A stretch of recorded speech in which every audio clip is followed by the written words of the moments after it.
लहानपणी कोल्हापुरी पायतानानं कुणी कुणी आईचे रट्टे खाल्लेत? ज्यांनी खाल्लेत त्यांना कोल्हापुरीची किंमतच कळाली नाही. या कोल्हापुरीनं जगाच्या फॅशनची बोट खटक्यावर पलटी केली आहे आणि जगात भारी कोल्हापुरी हे थेट त्या आयफेल टॉवरवर कोरलंय.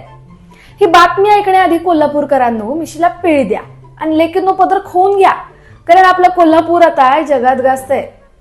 तर त्याचं झालं असं, आपली जी कर वाजणारी, तेल लावल्यावर चमकणारी, रुबाब धावणारी आणि वय बाजूला असं सांगणारी कोल्हापुरी चप्पल थेट इटलीच्या फॅशन शो मध्ये रॅम्पवर चालली आहे.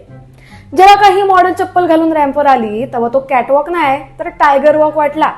आमच्या कोल्हापुरात वाघच राहतात की. बरं, तुमच्याकडे कोल्हापुरी कितीला मिळती होय? 400, 500, 1000. पण ही इटलीतली कोल्हापुरी कितीला मिळते माहितीये? लाखभर रुपयांना. वय मंडळी, तर तिथल्या मिलानमध्ये फॅशन शो सुरू आहे, जिथं स्प्रिंग आणि समर कलेक्शन 2026 सादर झालं, जिथं कोल्हापुरी दिसलीये. बरं, आपली ही कोल्हापुरी गोऱ्यांनीच विकायला काढलीये बरं का. म्युनिश प्राडा आणि राफ सायमन्स असे या डिझायनर्सचं नाव आहे.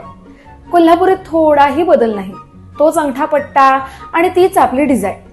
पण प्राडानं लेबल लावून ही 1 लाखांना विकली आहे. आता काय म्हणावं बरं. याआधी आपल्याकडं फुकटात मिळणारी विमलची पिशवी युरोपात हजारो डॉलरला विकली गेली. आता कोल्हापुरी.